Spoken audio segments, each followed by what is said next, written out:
picture here. We will try to edit the pictures.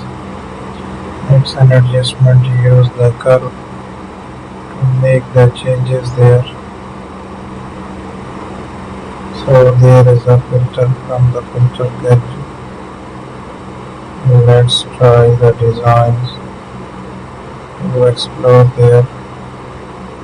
Add a paint, make a sketch there. Use it, make the further adjustment. Use the filter from the filter gallery.